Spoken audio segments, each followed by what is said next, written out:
De la constancia del sabio, de Lucio Anneo Séneca. Capítulo 1.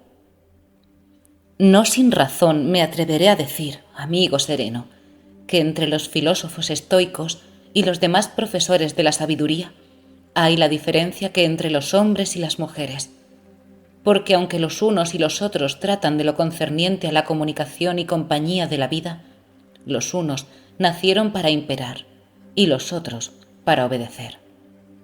Los demás sabios son como los médicos domésticos y caseros que aplican a los cuerpos medicamentos suaves y blandos, no curando como conviene, sino como les es permitido.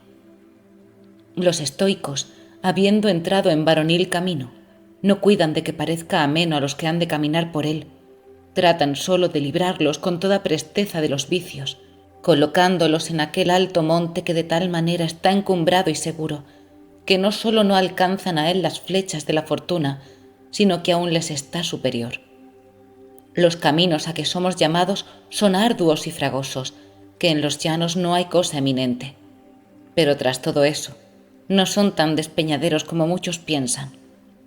Solas las entradas son pedregosas y ásperas, y que parece están sin senda, al modo que sucede a los que de lejos miran las montañas, que se les representan ya quebradas y ya unidas, porque la distancia larga engaña fácilmente la vista.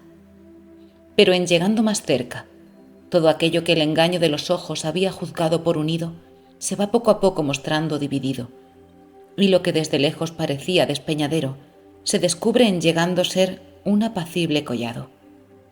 Poco tiempo ha que hablando de Marco Catón te indignaste, porque eres mal sufrido de maldades, de que el siglo en que vivió no le hubiese llegado a conocer, y que habiéndose levantado sobre los Césares y Pompeyos, le hubiesen puesto inferior a los Vatinios.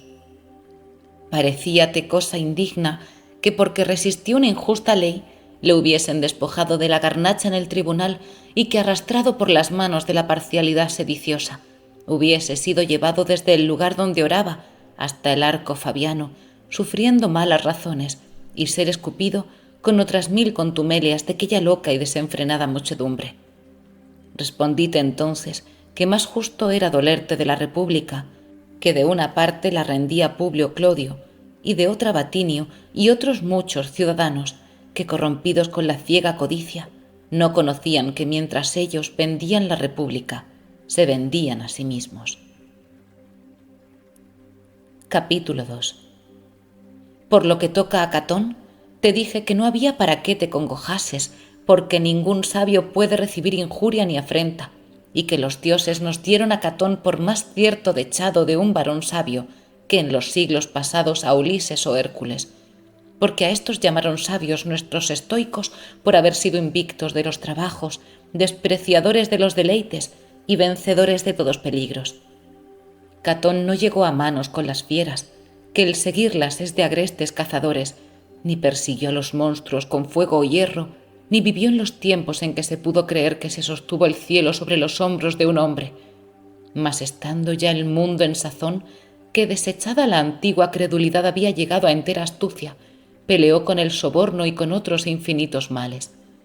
Peleó con la hambrienta y ambiciosa codicia de imperar que tenían aquellos a quien no parecía suficiente el orbe dividido entre los tres. Y sólo Catón estuvo firme contra los vicios de la república, que iba degenerando y cayéndose con su misma grandeza, y en cuanto fue en su mano, la sostuvo, hasta que, arrebatado y apartado, se le entregó por compañero en la ruina, que mucho tiempo había detenido, muriendo juntos él y la república, por no ser justos se dividiesen. Pues ni Catón vivió en muriendo la libertad, ni hubo libertad en muriendo Catón. ¿Piensas tú que a tal varón pudo injuriar el pueblo porque le quitó el gobierno y la garnacha y porque cubrió de saliva aquella sagrada cabeza? El sabio siempre está seguro, sin que la injuria o la afrenta le puedan hacer ofensa. Capítulo 3. Paréceme que veo tu ánimo y que, encendido en cólera, te aprestas a dar voces diciendo: estas cosas son las que desacreditan y quitan la autoridad a vuestra doctrina. Prometéis cosas grandes y tales que no sólo no se pueden desear, pero ni aun creer. Decís por una parte con razones magníficas que el sabio no puede ser pobre, y tras eso confesáis que suele faltarle esclavo, casa y vestido. Decís que no puede estar loco, y no negáis que puede estar enajenado y hablar algunas razones poco compuestas, y todo aquello a que la fuerza de la enfermedad le diere audacia. Decís que el sabio no puede ser esclavo, y no negáis que puede ser vendido, y que ha de obedecer a su amo haciendo todos los ministerios serviles, con lo cual, levantando en alto el sobrecejo, venís a caer en lo mismo que los demás, y sólo mudáis los nombres a las cosas. Lo mismo sospecho que sucede en lo que decís, que el sabio no puede recibir injuria ni afrenta. Proposición hermosa y magnífica a las primeras apariencias. Mucha diferencia hay en que el sabio no tenga indignación a que no reciba injuria. Si me decís que la sufrirá con gallardía de ánimo, eso no es cosa particular. Antes viene a ser muy vulgar por ser paciencia que se aprende con la continuación de recibir injurias. Pero si me decís que no puede recibir injuria y en esto pretendéis decir que nadie puede intentar hacérsela, dígoos que dejando todos mis negocios me hago luego estoico. Yo no determiné adornar al sabio con honores imaginarios de palabras, sino ponerle en tal lugar donde ninguna injuria se permite. ¿Será esto por ventura porque no hay quien provoque y tiente al sabio? En la naturaleza no hay cosa tan sagrada a quien no acometa algún sacrilegio. Pero no por eso dejan de estar en gran altura las divinas, aunque hay quien sin haber de hacer mella en ellas, acomete a ofender la grandeza superior a sus fuerzas. Yo no llamo invulnerable a lo que se puede herir, sino a lo que no se puede ofender. Daréte con un ejemplo a conocer al sabio. Puédese dudar de que las fuerzas no vencidas son más ciertas que las no experimentadas, pues éstas son dudosas y las acostumbradas a vencer constituyen una indubitable firmeza. En esta misma forma, juzga tú por de mejor calidad al sabio a quien no ofende la injuria que al que nunca se le hizo. Yo llamaré varón fuerte aquel a quien no rinden las guerras, ni le atemorizan las levantadas armas de su enemigo, y no daré este apellido al que entre perezosos pueblos goza descansado ocio. El sabio es a quien ningunas injurias ofenden, y así no importa que le tiren muchas flechas, porque tiene impenetrable el pecho, al modo que hay muchas piedras cuya dureza no se vence con el hierro, y el diamante ni puede cortarse, herirse, ni mellarse. Antes rechaza todo lo que voluntariamente se le opone, y al modo que hay algunas cosas que no se consumen con el fuego, antes conservan su vigor y naturaleza en medio de las llamas. Y al modo que los altos escollos quebrantan la furia del mar sin que en ellos se vean indicios de la crueldad con que son azotados de las olas. De esta misma suerte, el ánimo del varón sabio, estando firme y sólido y prevenido de sus fuerzas, estará seguro de las injurias como las cosas que hemos referido. Capítulo 4. ¿Faltará por ventura alguno que intente hacer injuria al sabio? Intentarálo, pero no llegará a conseguirlo, porque le hallará con tal distancia apartado del contacto de las cosas inferiores, que ninguna fuerza dañosa podrá alcanzar hasta donde él está.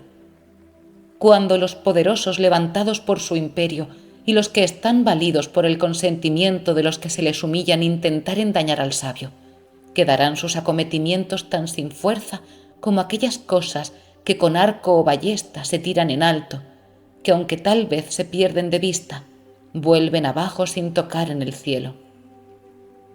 ¿Piensas que aquel ignorante rey, que con la muchedumbre de saetas oscureció el día, llegó con alguna a ofender al sol, o que habiendo echado muchas cadenas en el mar, pudo prender a Neptuno? De la manera que las cosas divinas están exentas de las manos de los hombres, sin que la divinidad reciba lesión de aquellos que ponen fuego a sus templos, ni de los que forman sus simulacros. Así, todo lo que se intenta contra el sabio, proterva, insolente y soberbiamente, se intenta en vano. Dirás que mejor fuera que ninguno intentara hacerle ofensa. Cosa dificultosa pretendes en desear inocencia en el linaje humano. Mayor interés fuera de los que quieren hacer injuria al sabio en no hacérsela que el que tiene el sabio en no recibirla. Pero aunque se le haga, no la puede padecer. Antes juzgo que aquella sabiduría que entre las cosas que la impugnan se muestra tranquila es la que tiene más fuerzas, al modo que es indicio de que el emperador se halla poderoso en armas y soldados cuando se juzga seguro en las tierras del enemigo. Separemos, si te parece, amigo sereno, la injuria de la afrenta. La primera es por su naturaleza más grave y esta segunda más ligera. Y solos los delicados la juzgan por pesada, y no siendo con ella damnificados, sino solamente ofendidos, es tan grande el dejamiento y vanidad de los ánimos que son muchos los que piensan no les puede suceder cosa más acerba. Hallarás algún esclavo que quiera más ser azotado que abofeteado y que juzgue por más tolerable la muerte que las palabras injuriosas, porque hemos llegado ya a tan grande ignorancia que no nos sentimos tanto de dolor cuanto de su opinión. Como los niños a quien ponen miedo la sombra, la deformidad de las personas y las malas caras, y les hacen llorar los nombres desapacibles a los oídos y las amenazas de los dedos y otras cosas de que, como poco próvidos, huyen. Capítulo 5. El fin de la injuria es hacer algún mal, pero la sabiduría no le deja lugar en que entre, porque para ella no hay otro mal sino es la torpeza, la cual no tiene entrada donde una vez entraron la virtud y lo honesto, según lo cual es cosa cierta que no puede llegar la injuria al sabio, porque el padecer algún mal es lo que se llama injuria, y el sabio no le padece. Es evidencia de que no tiene que ver con él la injuria, porque toda injuria es una cierta disminución del sujeto en quien cae, no siendo posible recibirla sin alguna pérdida, o en el cuerpo, o en la dignidad, o en alguna de las cosas que están fuera de nosotros. Pero el sabio no puede perder cosa alguna, porque las tiene todas depositadas en sí mismo, sin haber entregado alguna a la fortuna, teniendo todos sus bienes en parte firme, y contentándose con la virtud que no necesita de las cosas fortuitas. Y así ni puede crecer ni menguar, porque lo que ha llegado a la cumbre no tiene a dónde pasar, y la fortuna no quita sino lo que ella dio, y como no dio la virtud, no puede quitarla. Esta es libre, inviolable, firme, incontrastable, y de tal manera fortalecida contra los sucesos que no solo no puede ser vencida, pero ni aun inclinada. Tiene muy abiertos los ojos contra los aparatos de las cosas terribles y no hace mudanza en el rostro, ora se lo pongan delante sucesos prósperos, ora adversos. Y finalmente, el sabio jamás pierde aquello que le puede causar sentimiento, porque solo posee la virtud, de la cual no puede ser desposeído, y de las demás cosas tiene una posesión precaria. Quien, pues, se lamenta con la pérdida de lo que es ajeno, por lo cual si la injuria no puede damnificar a las cosas que el sabio tiene por propios porque están fortificadas con la virtud, no podrá hacerse injuria al sabio. Tomó Demetrio Policertes la ciudad de Megara, y habiendo preguntado a Estilpón filósofo qué pérdida había hecho, le respondió que ninguna, porque tenía consigo todos sus bienes, no obstante que el enemigo le había despojado de su patrimonio, robándole sus hijas y violado su patria. Disminuyóle con esta respuesta la victoria, porque habiendo perdido la ciudad, no solo no se tuvo por vencido, mas antes dio a entender no estar damnificado, mientras quedaban en su poder los verdaderos bienes de que no se puede hacer presa, y los que le habían sido robados y disipados los tenía por adventicios y por sujetos a los antojos de la fortuna, y por esta razón no los amaba como propios. Pues de todo lo que está de la parte de afuera es incierta y deslizadera la posesión. Juzga, pues, ahora si a este sabio, a quien la guerra y el enemigo práctico en batir murallas no pudieron quitar cosa alguna, si se la podrá quitar el ladrón, el calumniador, el vecino poderoso o el rico, que por no tener hijos se hace respetar como rey. Entre las espadas por todas partes relumbrantes y entre el tumulto militar para la presa, entre las llamas y la sangre, entre las ruinas de una ciudad saqueada y entre el fuego de los templos que caían sobre sus dioses, solo hubo paz en este hombre.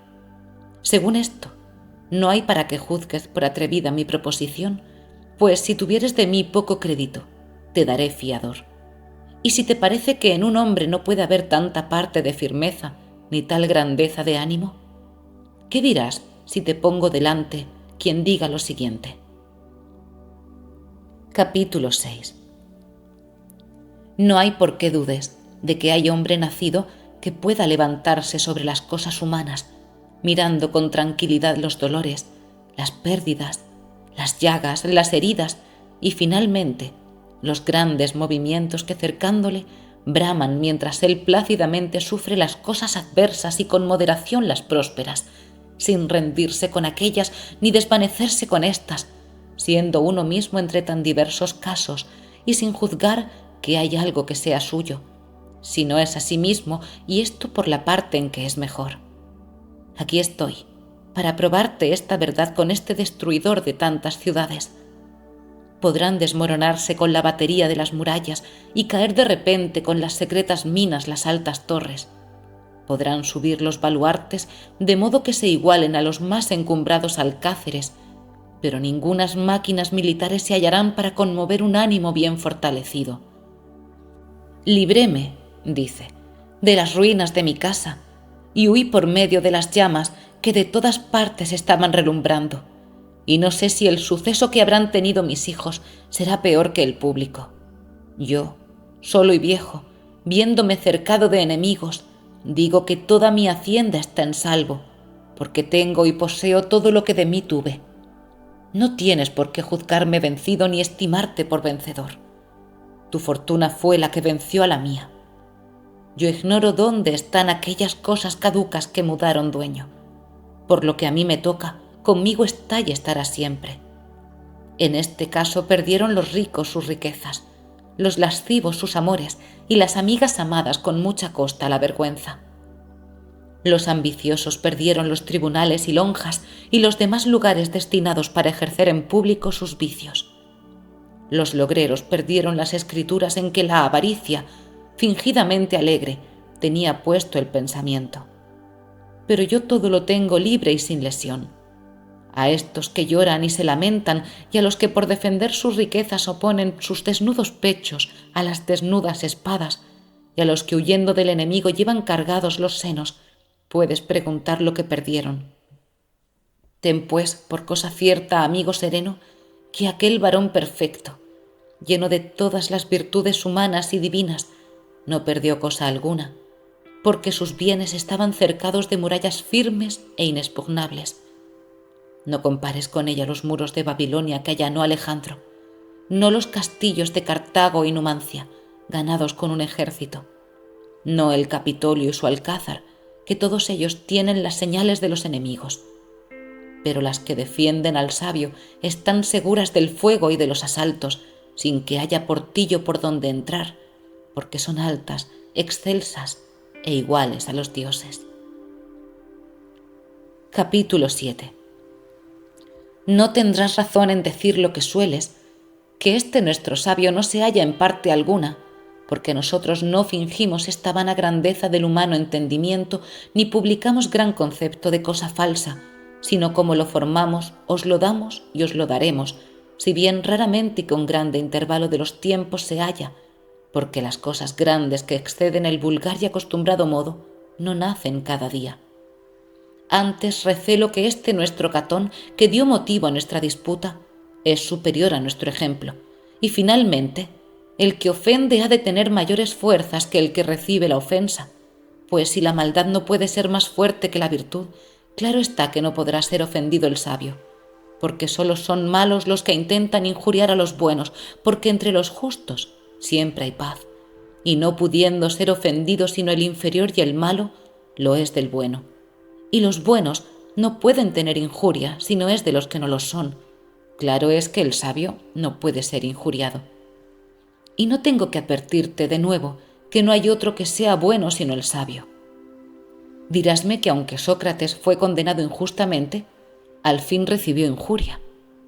Para esto conviene que sepamos que puede suceder que alguno me haga injuria y que yo no la reciba, como si una persona, habiendo hurtado alguna cosa de mi granja, me la pusiese en mi casa. Este tal cometió hurto, pero yo no perdí cosa alguna. Así, ¿puede uno ser dañador sin hacer daño? Acuéstase un casado con su mujer juzgando que es ajena. Este será adúltero sin que lo sea la mujer. Danle algún veneno que, mezclado con la comida, perdió la fuerza. Pero con darme el veneno, aunque no me dañó, se hizo sujeto a la culpa y no deja de ser ladrón aquel cuyo puñal quedó frustrado con la ropa. Todas las maldades son perfectas cuanto a la culpa, aunque no se consiga el efecto de la obra, pero hay algunas en tal modo unidas que no puede estar lo uno sin lo otro. Yo procuraré hacer evidente lo que digo. Puedo mover los pies sin correr, pero no puedo correr sin moverlos. Puedo estar en el agua sin nadar, pero no puedo nadar sin estar en el agua. De esta calidad es lo que trato. Si recibí la injuria, es fuerza que se hiciese, pero no es fuerza que por haberse hecho la haya yo recibido, porque pueden haberse ofrecido muchas cosas que hayan apartado la injuria. Y como algunos sucesos pueden detener la mano levantada y apartar las saetas disparadas, si puede haber alguna cosa que repela cualquier injurias, deteniéndolas, de modo que aunque sean hechas no sean recibidas. De más de esto, la justicia no puede sufrir lo injusto, por no ser compatibles dos contrarios, y la injuria no puede hacerse si no es con justicia. Capítulo 8. No hay de que te admires cuando te digo que ninguno puede hacer injuria al sabio, pues tampoco le puede nadie aprovechar, porque al que lo es, ninguna cosa le falta que pueda recibir en lugar de dádiva, y el malo no puede dar cosa alguna al sabio. Porque para que pueda dar, ha menester tener, y es cosa cierta que no tiene cosa de que el sabio pueda tener gusto en recibirla, según lo cual ninguno puede ofender ni beneficiar al sabio, al modo que las cosas divinas ni desean ser ayudadas ni pueden en sí ser ofendidas. El sabio está muy próximo a los dioses y, excepto en la mortalidad, es semejante a Dios. Y el que camina y aspira a cosas excelsas, reguladas con razón, intrépidas y que con igual y concorde curso corren, y a las seguras y benignas, habiendo nacido para el bien público, siendo saludable a sí y a los demás, este tal no deseará cosa humilde. Y el que, estribando en la razón, pasare por los casos humanos con ánimo divino, de ninguna cosa se lamentará. ¿Piensas que digo solamente que no puedo recibir injuria de los hombres? Pues digo que ni aun de la fortuna, la cual siempre que con la virtud tuvo encuentros, salió inferior. Si aquello de donde para amenazarnos no pueden pasar las airadas leyes o los crueles dueños, y aquello donde se acaba y termina el imperio de la fortuna, lo recibimos con ánimo plácido, igual y alegre, conociendo que la muerte no es mal, conoceremos por la misma razón que tampoco es injuria. Y con eso llevaremos con más facilidad todas las demás cosas, los daños, los dolores, las afrentas, los destierros, las faltas de los padres y las heridas. Todas las cuales cosas, aunque cerquen al sabio, no le anegan, ni todos sus acometimientos le entristecen. Y si con moderación sufre las injurias de la fortuna, ¿con cuánta mayor sufrirá las de los hombres poderosos, sabiendo que son las manos con que ella obra? Capítulo 9. Finalmente, el sabio sufre todas las cosas, al modo que pasa el invierno, el rigor y la destemplanza del cielo, y como los calores y enfermedades y las demás cosas que penden de la suerte. Y no juzga de cualquiera, que lo que hace lo guía por consejo, que éste solo se halla en el sabio, que en los demás no hay consejos, sino engaños, asechanzas y movimientos pálidos del ánimo, atribuyéndolo todo a los casos. Porque todo lo que es casual y fortuito, si se enfurece y altera, es fuera de nosotros. ¿Y piensas también que aquellos por quien se nos dispone algún peligro tienen ancha materia a las injurias, ya con testigos supuestos, ya con falsas acusaciones, ya irritando contra nosotros los movimientos de los poderosos, con otros 1000 latrocinios que pasan aun entre los de ropas largas, teniendo también por injuria si se les quita su ganancia o el premio mucho tiempo procurando, si les salió incierta la herencia solicitada con grandes diligencias, quitándoseles la gracia de la casa que les había de ser provechosa? Pues todo esto lo desprecia el sabio, porque no sabe vivir en esperanza o en miedo de lo temporal. Añade a esto que ninguno recibe injuria sin alteración de ánimo, porque cuando la suerte se perturba y el varón levantado carece de perturbación por ser templado y de alta y plácida quietud. Y si la injuria tocara al sabio, conmoviérale e inquietárale, siendo cierto que carece de la ira injusta que suele despertar la apariencia de injuria, porque sabe no puede hacérsele, por lo cual, hallándose firme y alegre y en continuo gozo, de tal manera no se congoja con las ofensas de los hombres, que la misma injuria y aquello con que ella quiso hacer experiencia del sabio tentando su virtud se hallan frustrados. Ruégoos que favorezcamos este intento y que le asistamos con equidad de ánimo y oídos. Y no porque el sabio se exime de la injuria, se disminuye algún tanto vuestra desvergüenza o vuestros codiciosísimos deseos, ni vuestra temeridad o soberbia, porque quedando en pie vuestros vicios, queda en su ser esta libertad del sabio. No decimos que vosotros no tenéis facultad de hacerle injuria, sino que él echa por alto todas las injurias y que se defiende con paciencia y grandeza de ánimo. De esta suerte vencieron muchos en las contiendas sagradas, fatigando con perseverante paciencia las manos de los que los herían. De este mismo género, juzga tú la paciencia y sabiduría de aquellos que con larga y fiel costumbre alcanzaron fortaleza para sufrir y para cansar cualesquiera enemigas fuerzas. Capítulo 10. Pues hemos tratado de la primera parte, pasemos a la segunda, en la cual refutaremos la afrenta con algunas razones propias y con otras comunes. La contumelia es menor que la injuria, y de ella nos podemos quejar más que vengarla, y las leyes no la juzgan digna de castigo. La humildad mueve este afecto del ánimo que se encoge por algún hecho o dicho contumelioso. No me admitió hoy fulano, habiendo admitido a otros, o no escuchó mis razones, o en público se rió de ellas. No me llevó en el mejor lugar, sino en el peor, con otros algunos sentimientos de esta calidad, a los cuales no sé qué otro nombre poder dar, sino quejillas de ánimo mareado, en que siempre caen los delicados y dichosos. Porque a los que tienen mayores cuidados no les queda tiempo para reparar en semejantes impertinencias. Los entendimientos que de su natural son flacos y mujeriles y que con el demasiado ocio lo zanean, como carecen de verdaderas injurias, se alteran con éstas, cuya mayor parte consiste en la culpa de quien las interpreta. Finalmente, el que se altera con el agravio hace demostración que ni tiene cosa alguna de prudencia ni de confianza, y así se juzga despreciado. Y este remordimiento no sucede sin un cierto abatimiento de ánimo, rendido y desmayado. El sabio de ninguno puede ser despreciado, porque conociendo su grandeza, se persuade a que nadie tiene autoridad de ofenderle, y no sólo vence éstas, que yo no llamo miserias, sino molestias del ánimo, pero ni aun las siente. Hay otras cosas que aunque no derriban al sabio, le hieren, como son los dolores del cuerpo, la flaqueza, la pérdida de hijos y amigos, y la calamidad de la patria, abrasada en guerras. No niego que el sabio siente estas cosas, porque no le doy la dureza de las piedras o del hierro, pero tampoco fuera virtud sufrirlas, no sintiéndolas. Capítulo 11. Pues, ¿qué es lo que hace el sabio? Recibe algunos golpes, y en recibiéndolos los rechaza, los sana y los reprime.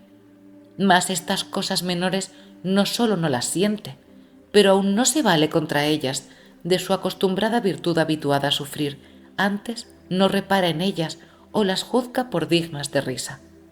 Demás de esto, como la mayor parte de las contumelias hacen los insolentes y soberbios y los que se avienen mal con su felicidad, viene a tener el sabio la sanidad y grandeza de ánimo con que rechaza aquel hinchado afecto, siendo esta virtud tan hermosa que pasa por todas las cosas de esta calidad, como por vanas fantasías de sueños y como por fantasmas nocturnos que no tienen cosa alguna de sólido y verdadero, y juntamente se persuade que todos los demás hombres le son tan inferiores que no han de tener osadía a despreciar las cosas superiores a ellos. Esta palabra contumelia se deriva del desprecio, porque ninguno, si no es el que desprecia, la hace, y ninguno desprecia al que tiene por mayor y por mejor, aunque haga algo de aquello que suelen hacer los despreciadores. Suelen los niños dar golpes en la cara a sus padres, y muchas veces desgreñan y arrancan los cabellos a sus madres, escúpenlas, descúbrenlas en presencia de otros y dícenlas palabras libres, y a ninguna acción de éstas llamamos contumelia. ¿Cuál es la razón? Porque el que lo hizo no pudo despreciar, y por esta misma causa nos deleita la licenciosa urbanidad que los esclavos tienen para con sus dueños, cuya audacia y dicacidad puede atreverse a los convidados cuando empezó en su señor, porque al paso que cada uno de ellos es más abatido y ridículo, es de más osada lengua, y para este efecto se suelen comprar muchachos ingeniosos cuya libertad se perfeccione con maestros que les enseñen a decir injurias pensadas, y nada de esto tenemos por afrenta, sino por agudezas. Capítulo 12. Pues qué mayor locura puede haber como el deleitarnos y ofendernos de las mismas cosas, y el tener por afrenta lo que me dice mi amigo, teniendo por bufonería lo que me dice el esclavo. El ánimo que nosotros tenemos contra los niños, ese mismo tiene el sabio contra aquellos que aun después de pasada la juventud y habiendo llegado las canas, se están en la puerilidad de niñez. ¿Han por ventura medrado algo estos en quien están arraigados los males del ánimo? Y si han crecido, ha sido en errores, diferenciándose de los niños solamente en ser mayores y en la forma de sus cuerpos, que en lo demás no están menos vagos e inciertos, apeteciendo el deleite sin elección y estando temerosos, y si se ven algún tiempo quietos, no es por inclinación sino por miedo. ¿Quién pues habrá que diga, hay diferencia entre ellos y los muchachos, más de que toda la codicia de estos es en tener algunos dados y alguna moneda de vellón, y la de otros es de oro, plata y ciudades? Los muchachos hacen también entre sí sus magistrados, imitando la garnacha, las varas y los tribunales que los hombres tienen. Los muchachos hacen en las riberas formas de casas juntadas de arena. Los hombres, como si emprendiesen alguna cosa grande, se ocupan en levantar piedras, paredes y techos, que habiendo sido inventados para defensa de los cuerpos, se convierten en peligro suyo. Iguales, pues, son a los muchachos, y si en algo se les adelantan en algunas cosas mayores, todo al fin es error. Y así, no sin causa el sabio recibe las injurias de estos como juegos, y tal vez los amonesta con el mal y con la pena como a muchachos, no porque él haya recibido la injuria, sino porque la hicieron ellos, y para que desistan de hacerla. Al modo que cuando los caballos rehusan la carrera, les da el caballero con el azote, y sin enojarse con ellos, los castiga para que el dolor venza la rebeldía. Con lo cual, juntamente verás que está disuelto el argumento que se nos pone, que el sabio no recibe injuria ni afrenta, porque castiga a los que se la hacen, porque esto no es vengarse, sino enmendarlos. Capítulo 13. ¿Qué razón pues hay para que no creas que tiene esta firmeza de ánimo el varón sabio, teniendo licencia de confesarla en otros, aunque no sea precedida de la misma causa? ¿Qué médico se enoja con el frenético? ¿Quién tiene por injurias las quejas de aquel a quien estando con la fiebre se le deniega el agua? Advierte que el sabio tiene el mismo oficio con todos que el médico con sus enfermos, sin que éste se desdeñe de tocar las obscenidades ni mirar los excrementos, cuando de ello necesita el enfermo, y sin que se enoje de escuchar las palabras ásperas de los que frenéticos se enfurecen. Conoce el sabio que muchos de los que andan con la toga y la púrpura, aunque tienen buen color y parece que están fuertes, están malsanos, y así los mira como enfermos destemplados, y con esto no se ensaña, aunque desvergonzadamente se atrevan a intentar con la enfermedad alguna cosa contra el que los cura. Y como hace poca estimación de los honores que el enfermo le da, tampoco hace caudal de las acciones contumeliosas. Y como hace poco aprecio de que un mendigo le honre, tampoco tiene por injuria si algún hombre de los de la ínfima plebe, siendo saludado, No le pagó la cortesía, ni se estima en más porque muchos ricos le estiman, porque conoce que en ninguna cosa se diferencian de los mendigos, antes son más desdichados, porque los pobres necesitan de poco y los ricos de mucho. Y finalmente no se sentirá el sabio de que el rey de los Medos o Atalo, rey de Asia, pase con silencio y con arrogante rostro cuando él le saluda, porque conoce que el estado de los reyes no tiene otra cosa de que se tenga envidia más que la que se tiene de aquel a quien en una gran familia le cupo el cuidado de regir los enfermos y enfrenar los locos. Sentiréme yo, por ventura, si uno de los que en los ejércitos están negociando y comprando malos esclavos, de que están llenas sus tiendas, me dejó de saludar? Pienso que no me sentiré, porque ¿qué cosa tiene buena aquel en cuyo poder no hay alguno que no sea malo? Luego, al modo que el sabio desprecia la cortesía o descortesía de éste, desestimará la del rey que tiene en su servicio esclavos partos, medos y bactrianos, pero de tal manera que los enfrena con miedo, sin atreverse jamás a aflojar el arco por ser malos y venales y que desean mudar de dueño. El sabio con ninguna injuria de estos se altera, porque aunque ellos son entre sí diferentes, él los juzga iguales por serlo en la ignorancia. Porque si una vez se abatiese tanto que se alterase con la injuria o contumelia, jamás podría tener seguridad, siendo ésta el principal caudal de un sabio, el cual nunca cometerá tal error que, vengándose de la injuria, venga a dar honor al que la hizo, siendo consecuencia necesaria el recibirse con alegría el honor de aquel de quien se sufre molestamente el agravio. Capítulo 14. Hay hombres tan mentecatos que juzgan pueden recibir afrenta de una mujer. ¿Qué importa que ella sea rica, que tenga muchos litereros, que traiga costosas arracadas, que ande en ancha y costosa silla? Pues con todo esto es un animal imprudente, y si no se le arrima alguna ciencia y mucha erudición es una fiera que no sabe enfrenar sus deseos. Hay algunos que llevan impacientemente el ser impelidos de los criados guedejudos que los acompañan y tienen por afrenta el hallar dificultad en los porteros y soberbia en el que cuida de las visitas o sobrecejo en el camarero. ¿Cómo conviene despertar la risa en estas ocasiones? ¿Y cómo se debe henchir de deleite el ánimo cuando en su quietud contempla los errores ajenos? Pues ¿qué se ha de hacer? ¿No ha de llegar el sabio a las puertas guardadas por un áspero y desabrido portero?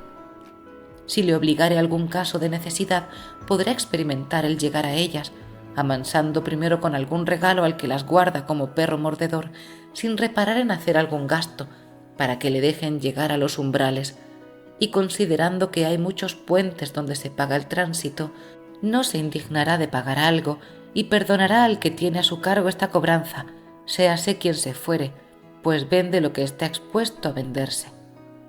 De corto ánimo es el que se muestra ufano porque habló con libertad al portero y porque le rompió la vara y se entró al dueño y le pidió que lo mandase castigar. El que porfía se hace competidor y aunque venza, ya se hizo igual. ¿Qué hará pues el sabio cargado de golpes? Lo que hizo Catón cuando le hirieron en la cara, que ni se enojó ni vengó la injuria, y tampoco la perdonó porque negó estar injuriado. Mayor ánimo fue no reconocerla de lo que fuera el perdonarla. Y no nos detendremos mucho en esto porque ¿quién hay que ignore que de estas cosas que se tienen por buenas o por malas hace el sabio diferente concepto que los demás? No pone los ojos en lo que los hombres tienen por malo y desdichado, porque no camina por donde el pueblo, y al modo que las estrellas hacen su viaje contrario al mundo, así el sabio camina contra la opinión de todos. Capítulo 15. Dejad pues de preguntarme cómo el sabio no recibe injurias si le hieren o le sacan los ojos, y que no recibe afrentas si le llevan por las plazas, oyendo oprobios de la gente soez. Y si le mandan que en los convites reales coma debajo de la mesa con los esclavos de más bajos ministerios. Y finalmente, si fuere forzado a sufrir cualquier otra ignominia de las que aun solo pensadas son molestas a cualquier ingenua vergüenza. En la forma que éstas se aumentan, ora sea en número, ora en grandeza, serán siempre de la misma naturaleza. Con lo cual, si las pequeñas no ofenden, tampoco han de ofender las grandes, y si no las pocas, tampoco las muchas. De vuestra flaqueza sacáis conjeturas para el ánimo grande, y cuando pensáis en lo poco que vosotros podéis sufrir, ponéis poco más extendidos términos al sabio, a quien su propia voluntad le colocó en otros diferentes parajes del mundo, sin que tenga cosa que sea común con vosotros, por lo cual no se anegará con la avenida de todas las cosas ásperas y graves de sufrir, ni con las dignas de que de ellas huyan el oído y la vista. Y en la misma forma que resistirá a cada una de por sí, resistirá a todas juntas. Mal discurre el que dice: esto es tolerable al sabio y esto es intolerable, y el que pone coto y límite a la grandeza de su ánimo. Porque la fortuna nos vence cuando de todo punto no la vencemos. Y no te parezca que esto es una aspereza de la doctrina estoica, pues Epicuro, a quien vosotros tenéis por patrón de vuestra flojedad y de quien decís que os enseña doctrina muella y floja encaminada a los deleites, dijo que raras veces asiste la fortuna al sabio, razón poco varonil. ¿Quieres tú decirlo con mayor valentía y apartar de todo punto la fortuna del sabio? Pues di: esta casa del sabio es angosta y sin adorno, es sin ruido y sin aparato. No está su entrada defendida con porteros que con venal austeridad apartan la turba, pero por estos umbrales desocupados y no guardados de porteros no entra la fortuna, porque sabe no tiene lugar a donde conoce que no hay cosa que sea suya.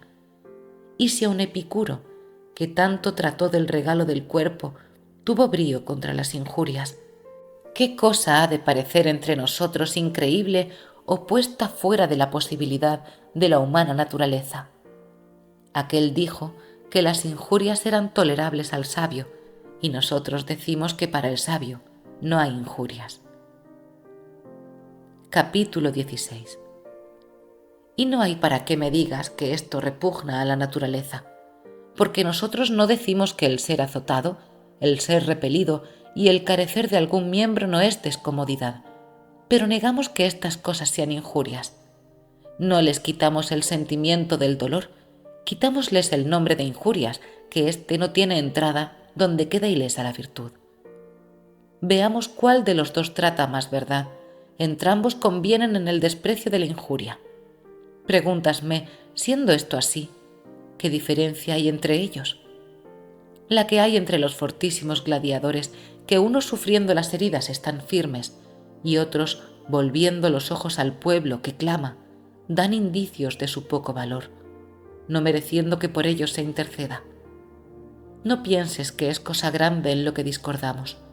Solo se trata de aquello que es lo que solo nos pertenece. Entrambos ejemplos nos enseñan a despreciar las injurias y contumelias a quien podemos llamar sombras y apariencias de injurias, para cuyo desprecio no es necesario que el varón sea sabio, basta que sea advertido y que pueda hacer examen, preguntándose si lo que le sucede es por culpa suya o sin ella. Porque si tiene culpa, no es agravio sino castigo, y si no la tiene, la vergüenza queda en quien hace la injuria. ¿Qué cosa es esta a que llamamos contumelia? Que te burlaste de mi calva, de mis ojos, de mis piernas o mi estatura. ¿Qué agravio es decirme lo que está manifiesto?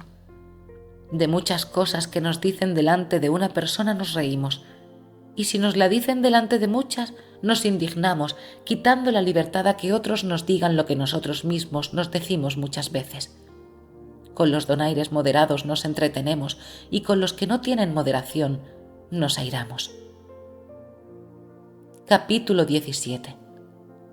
Refiere Crisipo que se indignó uno contra otro porque le llamó carnero marino, y en el Senado vimos llorar a Fido Cornelio, yerno de Ovidio, porque Corbulo le llamó avestruz pelado. Había tenido valor contra otras malas razones que le infamaban las costumbres y la vida, y con esta se le cayeron feamente las lágrimas. Tan grande es la flaqueza del ánimo en apartándose de la razón. ¿Qué diremos de que nos damos por ofendidos si alguno remeda nuestra habla y nuestros pasos, o si declara algún vicio nuestro en la lengua o en el cuerpo? Como si estos defectos se manifestaran más con remedar los otros que con tenerlos nosotros. Muchos oyen con sentimiento la vejez y las canas a que llegaron con deseos. Otros se ofendieron de que les notaron su pobreza, escondiéndola de los otros cuando entre sí se lamentan de ella. Según lo cual, a los licenciosos que con decir pesadumbres tratan de hacerse graciosos, se les quitará la materia si tú, voluntaria y anticipadamente, te adelantares a decirte lo que ellos te podrán decir. Porque el que comienza a reírse de sí no da lugar a que otros lo hagan. Hay memoria de que Batinio, hombre nacido para risa y aborrecimiento, fue un truhán, donairoso y decidor, y solía él decir mucho mal de sus pies y de su garganta llena de lamparones, con lo cual se libró de la fisga de sus émulos, aunque tenía más que enfermedades, y entre otros se escapó de los donaires de Cicerón. Si aquel con la desvergüenza y con los continuos oprobios con que se habituó a no avergonzarse pudo conseguirlo, ¿por qué no lo ha de alcanzar el que con estudios nobles y con el adorno de la sabiduría hubiere llegado a alguna perfección? Añade que es un cierto género de venganza quitar al que quiso hacer la injuria el deleite de ella. Suelen los que las hacen decir: desdichado de mí, pienso que no lo entendió, porque el fruto de la injuria consiste en que se sienta y en la indignación del ofendido, y demás de esto, no hayas miedo que falte otro igual que te vengue. Capítulo 18. Entre los muchos vicios de que abundaba Cayo César, era admirablemente notado en ser insigne en picar a todos con alguna nota, siendo él materia tan dispuesta para la risa, porque era tal su pálida fealdad que daba indicios de locura, teniendo los torcidos ojos escondidos debajo de la arrugada frente, con grande deformidad de una cabeza calva destituida de cabellos y una cerviz llena de cerdas, las piernas muy flacas, con mala hechura de pies, y con todas estas faltas sería proceder en infinito si quisiese contar las cosas en que fue desvergonzado para sus padres y abuelos y para todos estados. Referiré solo lo que fue causa de su muerte. Tenía por íntimo amigo a Asiático Valerio, varón feroz y que apenas sabía sufrir ajenos agravios. A este, pues, le objetó en alta voz en un convite y una conversación pública cuál era su mujer en el acto venéreo. ¡Oh, santos dioses, que esto oiga un varón, y que esto sepa un príncipe, y que llegase su licencia a tanto, que no digo a un varón consular, no a un amigo, sino cualquier marido, se atreviese un príncipe a contar su adulterio y su fastidio! De Querea, tribuno de los soldados, se decía que por ser el tono de la voz lánguido y débil, se hacía sospechoso.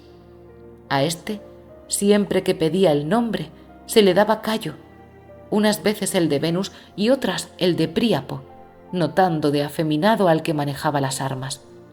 Y esto lo decía andando él cargado de galas y joyas, así en los vestidos como en el calzado. Forzóle con esto a disponer con el hierro el no llegar más a pedirle el nombre. Este fue el primero que levantó la mano entre los conjurados. Él le derribó de un golpe la media cerviz, y luego llegaron infinitas espadas a vengar las públicas y particulares injurias. Pero el que primero mostró ser varón fue el que no se lo parecía, y siendo Cayo tan amigo de decir injurias, era impaciente en sufrirlas, juzgándolo todo por injuria. Enojóse con Herenio Macro, porque saludándolo le llamó solamente Cayo, y no se quedó sin castigo un soldado aventajado porque le llamó Calígula, siendo este el nombre que se le solía llamar por haber nacido en los ejércitos y ser alumno en las legiones. Y él, que con este apellido se había hecho familiar a los soldados, puesto ya en los coturnos de la grandeza, juzgaba por oprobio y afrenta que le llamasen Calígula. Séanos, pues, de consuelo cuando nuestra mansedumbre dejare la venganza, que no faltará quien castigue al desvergonzado, soberbio e injurioso. Vicios que no se ejercitan en solo uno ni en sola una afrenta.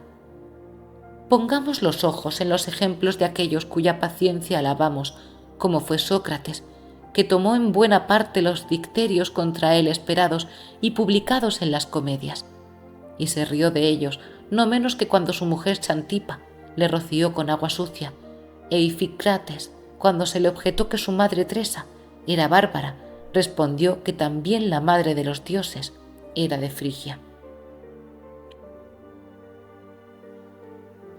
Capítulo 19. No hemos de venir a las manos, lejos hemos de sacar los pies, despreciando todo aquello que los imprudentes hacen, porque tales cosas no las pueden hacer sino los que lo son. Hemos de recibir con indiferencia los honores y las afrentas del vulgo, sin alegrarnos con aquellos ni entristecernos con éstas, porque de esta suerte dejaremos de hacer muchas cosas necesarias por el temor o fastidio de las injurias, y no acudiremos a los públicos o particulares ministerios y tal vez a los importantes a la salud, mientras nos congoja un afeminado temor de oír algo contra nuestro ánimo. Y otras veces, estando airados contra los poderosos, descubriremos este afecto con destemplada desenvoltura. Y si pensamos que es libertad el no padecer algo, estamos engañados, que antes lo es el oponer el ánimo a las injurias y hacerse tal que espere de sí sólo las cosas dignas de gozo, apartando las exteriores por no pasar vida inquieta, temiendo la fisga y las lenguas de todos. Porque ¿cuál persona hay que no pueda hacer una afrenta si la puede hacer cada uno? Pero el sabio y el amador de la sabiduría usarán de diferentes remedios. A los imperfectos y que todavía se encaminan a los tribunales públicos, se les debe proponer que su vida ha de ser siempre entre injurias y afrentas. Los que las han esperado, todas las cosas les parecen más tolerables. Cuanto más aventajado es uno en nobleza, en fama y en hacienda, tanto con mayor valor se ha de mostrar, trayendo a la memoria que las más esforzadas legiones toman la vanguardia. Las afrentas, las malas palabras, las ignominias y los demás denuestos, súfralos como vocería de los enemigos y como armas y piedras remotas que sin hacer herida hacen estruendo cerca de los morriones. Súfrelas sin mostrar flaqueza y sin perder el puesto, las unas como heridas dadas en las armas y las otras en el pecho. Y aunque te aprieten y con molesta violencia te compelan, es torpeza el rendirte. Defiende pues el puesto que te señaló la naturaleza. Y si me preguntas qué puesto es este, te responderé que el de varón. El sabio tiene otro socorro diverso del vuestro, porque vosotros estáis en la pelea y para él está ya ganada la victoria. No hagáis repugnancia a vuestro bien, y mientras llegáis al que es verdadero, alentad en vuestros ánimos esta esperanza, y recibid con gusto lo que es mejor, y confesad con opinión y con deseos el decir que en la república del linaje humano hay alguno invencible, y en quien no tiene imperio la fortuna. Fin. Suscríbete al canal La Rosa de Alejandría. Comenta y comparte este vídeo.